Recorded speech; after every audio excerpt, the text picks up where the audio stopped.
Welcome back to the Deep Dive. Today we're getting into something really common, something happening in private all over the world, but it's also, tangled up in confusion, health questions, and some pretty intense cultural clashes. We're talking about oral sex. Yeah, it's definitely time for a deep dive on this. It's everywhere, right? Social media, pop culture, it's talked about a lot. Right. But the crucial part, the actual long-term health stuff, often gets kind of sidestepped. People argue, is it really sex or is it safe? Yeah, those debates. But they miss the basic biology, the real risks involved. Absolutely. And that's our mission today, isn't it? To cut through that confusion. So just to be crystal clear for everyone listening, we're defining oral sex. You might hear it called giving head, maybe a blowjob, as stimulating a partner's genitals with the mouth, lips, or tongue. And you can see the appeal. For some, it's, zero risk of pregnancy. That's a big one. Sure. For others, it's just, a very effective way to reach climax. Yeah. But that appeal, it kind of creates this assumption, doesn't it? What assumption? That because it's not penetrative sex, it must be low risk. Almost safe by default. And that's the danger zone we need to talk about. This core idea that not penetrative equals risk-free. Yeah. Just not true. Not at all. Our sources point to some, frankly, quite severe hidden health realities. That's exactly where we need to start. Because the data we have linking it to cancer risk, it's startling. Specifically, we're talking about oropharyngeal cancer. Cancer of the throat. I think for most people, you hear sexual activity, you think maybe genital cancers, right? But throat cancer. Yeah. That connection probably feels, unexpected for many. How does that actually happen? It really boils down to HPV. Human papillomavirus. Okay. That's the main driver here. When specific high-risk strains of HPV get transmitted through oral contact, they can infect the lining of the oropharynx. Yep, That's the area at the back of your throat, includes the tonsils, the base of the tongue. HPV is really good at getting into those mucosal surfaces. Right. And over time, it can cause the cell changes that lead to cancer. And the data isn't just suggestive, is it? It's very specific, quantifiable, linked to one key factor. It is, and this is a number you really need to hear and frankly remember. People who've had 6 or more oral sex partners in their lifetime. 6 or more? They are 8.5 times more likely to develop this type of throat cancer compared to people who don't engage in oral sex at all. Wow, 8.5 times. That really shifts things, doesn't it? It takes it from just a private choice to, a serious public health concern, especially considering how common HPV actually is. Precisely. In HPV, that's just one part of this whole picture. There's a whole list of other STIs, sexually transmitted infections, that can be easily spread orally. Okay, let's unpack those, how they spread. Starting with maybe the most well-known virus, herpes. Right, the herpes simplex virus, or HSV. 2 main types usually. HSV1, which people often link to cold sores around the mouth, and HSV2, usually linked to genital sores. Oral sex basically bridges that gap. If someone has HSV1, the oral kind, and performs oral sex, So they can pass into the genitals. Exactly. And the other way around, too. HSV2 from genitals to mouth. And here's the critical thing. You don't need to have visible sores.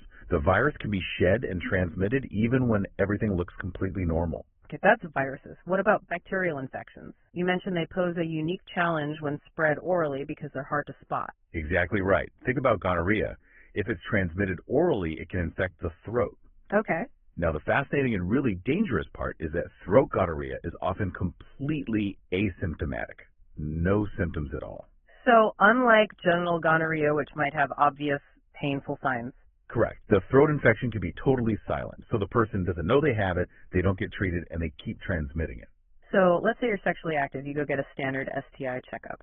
Will they automatically test for that silent throat gonorrhea? Probably not, unless you specifically ask for a throat swab, which just highlights why knowing this stuff, being aware, is so vital. Chlamydia can also spread orally, less common than gonorrhea maybe, but same risk. Asymptomatic in the throat.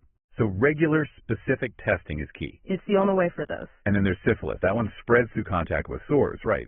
But those sores can be tricky to spot. Yes. Syphilis transmission happens through contact with a chancre that's a firm, usually painless sore. Painless, okay. If that sore is on the genitals or in the mouth or even around the lips, oral contact is a direct route for the bacteria. And untreated syphilis, well, it's a serious long-term problem. Major health issues years later. And we also need to touch on HIV and hepatitis. Okay. For HIV, the risk from oral sex is much lower than from unprotected vaginal or anal sex. Significantly lower. But not zero. But not zero, no. It's possible.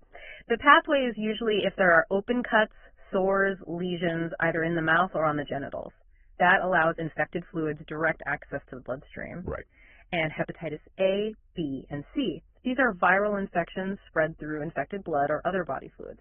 Oral anal contact is a known route for Hep A, for instance. Yeah. Hep B and C can also transmit via fluids during oral sex, especially if there's blood present. That is quite a list, a sobering list of risks, really.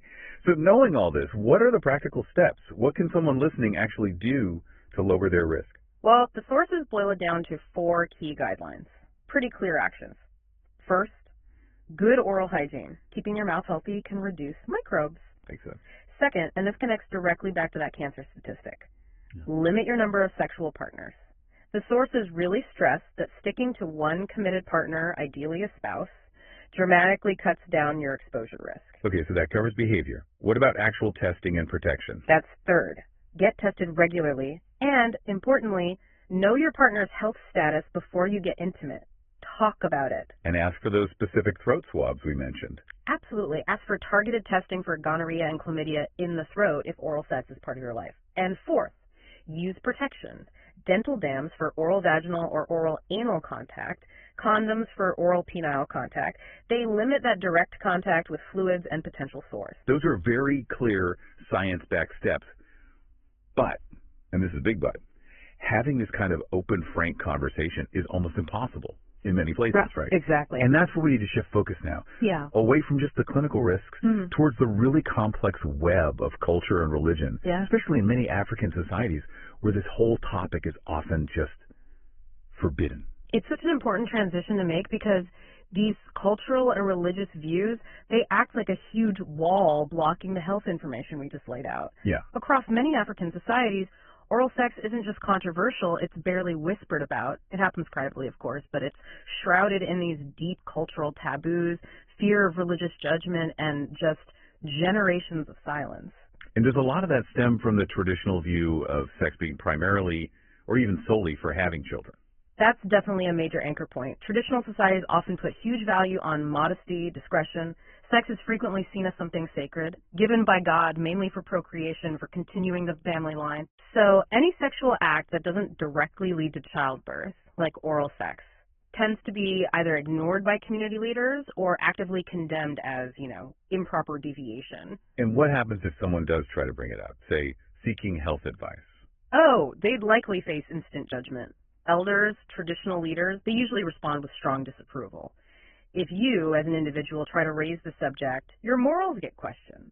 You risk being seen as deviant, maybe even ostracized. The pressure just pushes it further underground. Completely, which means crucial sexual health education just doesn't happen. It can't. And there's also this strong feeling, reading the sources, that many see it as an outside thing, a Western import. Yes, that narrative is powerful. The idea that oral sex is foreign, something that's seeped in through Western media, maybe pornography, or just city life, urbanization, and labeling it unnatural or even degrading just adds another layer on top of the existing taboos. Which then feeds into some really interesting, though often quite difficult, gender dynamics. It absolutely does. Take the male perspective sometimes reported. Some men view it as an abomination, or they feel it somehow diminishes their masculinity. Engaging in an act that's culturally labeled unclean or non-procreative, it can make them feel, well, less of a man. And for women, the sources mention power dynamics. Exactly. Some women describe feeling like it's a form of enslavement or a kind of forced submission. It becomes less about intimacy and more about who's in charge in the relationship. So the stigma isn't just about modesty. It gets tied up in these perceived social hierarchies, too. Now, if we look at the religious doctrines underpinning some of this, let's start with conservative Christianity. That holds a lot of sway in many regions. Yeah, for many conservative Christian groups, the interpretation comes from a very strict reading of Scripture that emphasizes sex purely for procreation within marriage. Okay. From that viewpoint, oral sex can be seen as abominable. It's discouraged as sort of excessive carnal pleasure that pulls focus away from spiritual purity. It's seen as indulgence outside God's specific plan for marriage. Islam seems a bit more varied, though. The Quran doesn't explicitly forbid it. That's right. There isn't one single view. It depends heavily on interpretations of hadith and scholarly opinions. Some Islamic scholars permit oral sex within marriage, but with strict conditions. Mutual consent is key, and hygiene is paramount, avoiding anything considered unclean. But the surrounding culture, the emphasis on piety and traditional modesty, often means the more discouraging views gain more traction. So even where doctrine might allow it, talking about it can still be very difficult. And what about traditional African spiritualities? Do they add to the silence? They contribute, yes, but less through formal written rules and more through ingrained cultural practices. Things like deep respect for ancestors, sticking to community norms, these really strong ideas about modesty.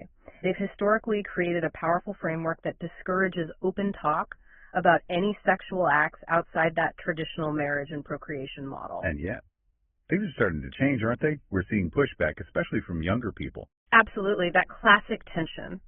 Tradition versus modernity.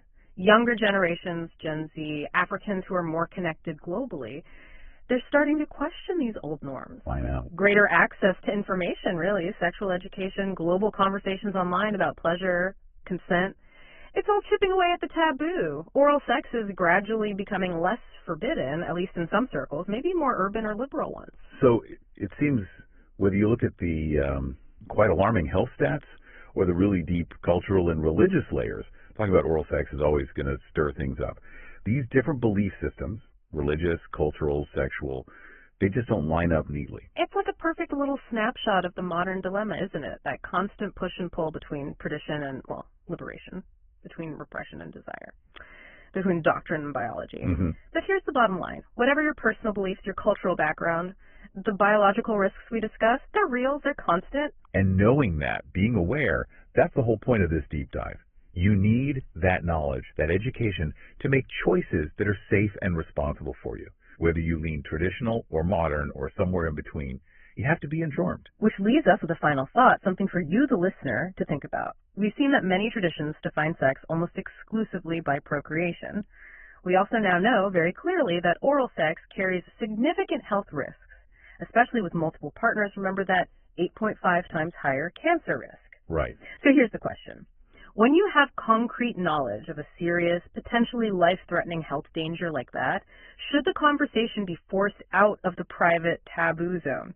Should it demand open, public discussion, even within communities where the act itself is considered deeply forbidden by culture or religion? Something to definitely mull over. We'll leave you with that until our next deep dive.